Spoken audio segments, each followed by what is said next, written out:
Thank you, President Peskovitz, for the kind words and your confidence in me to lead Oakland University athletics as we embark on a new chapter. Thank you to Glenn McIntosh and members of the search committee and all those that I met during the search process. Your passion and care for Oakland University was evident throughout, and I appreciate that. I am humbled and honored to be here today, presented with such a tremendous opportunity. I believe where we've been, where we are, and where we go is a byproduct of those that have been with us and are with us. Professionally, I've been blessed to have mentors that have invested their time and effort in me, expanding my professional opportunities, providing counsel, and demonstrating servant leadership all the time. I've also been fortunate to work with talented colleagues across a number of institutions.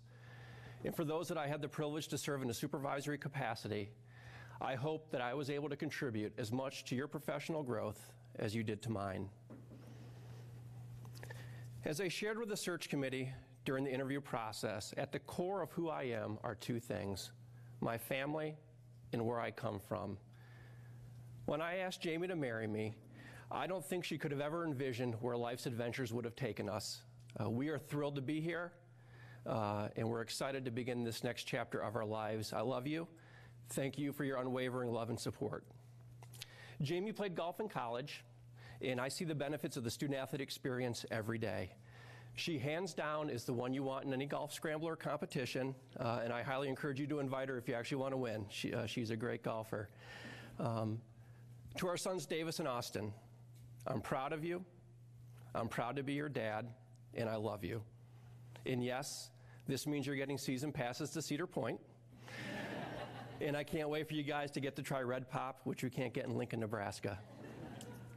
To my parents, Charles and Elaine, and my sister, Amy, for their love, support, and guidance then and now. Location made this job very attractive to me. I've lived many places. I'm from only one, Sandusky, Ohio. We're excited to return to the Great Lakes region, and we're excited to be in part of the Midwest that we're very familiar with. When I was a kid growing up in Sandusky, before the advent of cable, we would get Detroit and Cleveland TV stations. I remember as a kid watching the Flintstones and other cartoons on Channel 50, and I also remember getting the Cleveland sports and Detroit sports on TV. And for some unknown reason, despite Trammell and Whitaker, Isaiah and the Bad Boys, I picked the Cleveland sports, a decision that's impacted me for decades, oftentimes you could say haunted me for decades, until recently. But the values and work ethic that were instilled in me growing up and living in the Midwest impact who I am and my leadership style. As I learned more about Oakland University, one of the themes that quickly emerged was fulfilling potential. Whether it's the mission statement that talks about cultivating the full potential of a diverse and inclusive community, the vision statement that talks about unlocking the potential of individuals, or President Peskovitz's inauguration address, where she mentioned helping students achieve their full potential is our highest priority and greatest pride.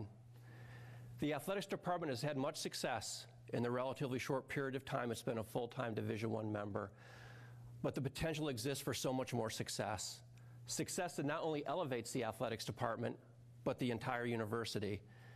Athletics is a critical part of the overall university mission and must be integrated with the university. My vision for Oakland University athletics starts with the student athlete. They're going to be at the center of all that we do. The athletic department exists to serve and better student athletes. Through innovation, collaboration, and communication, the athletic department will provide a transformative student athlete experience. We will compete for championships. We will align with and advance the university's mission, and we will strengthen the connection to alumni, community members, and other external stakeholders. And we'll do all these things and others with the utmost integrity.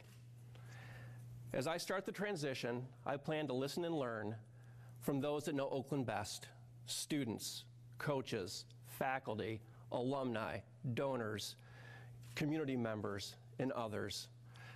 I also plan to add a lot more black and gold to my wardrobe. As you may expect, given where I've worked, I've got a lot of red, and that's going to change. We'll get some more black and gold in there. Lastly, thank you so much again for the warm welcome my family and I have received as we embark on this journey. We can't wait to get started. Thank you. All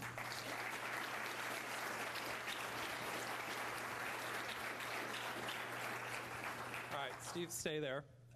We're going to give the first question, as we do by tradition, to WXOU. Go ahead.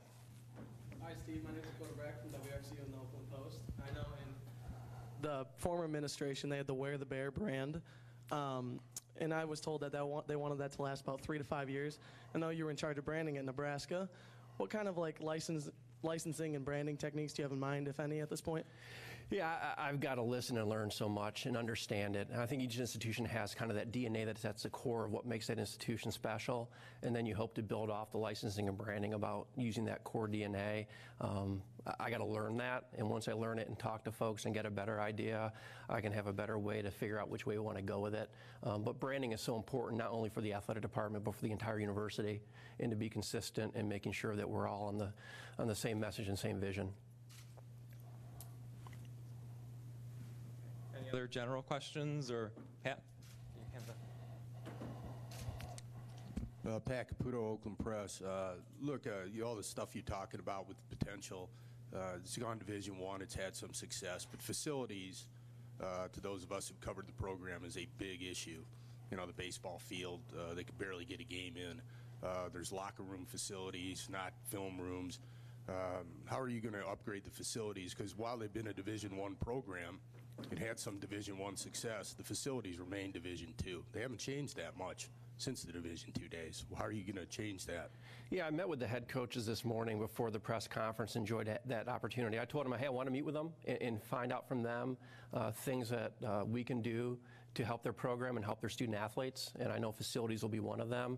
I think once you get that information, prioritize what will have the biggest impact and position everybody for student athlete welfare and success and championship success, then it takes a lot of hard work. I mean, I look back on what I've accomplished. Nothing that actually meant anything to me was accomplished without hard work, and so then it just becomes raising the money and building those facilities and prioritizing them.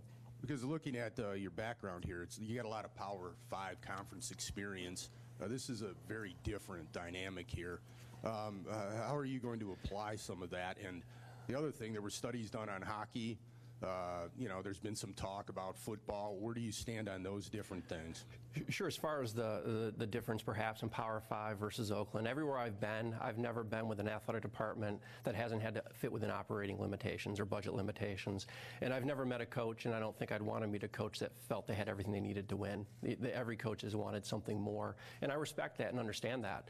And I think here it's the same way. We got to find out what they need and find out ways to accomplish that.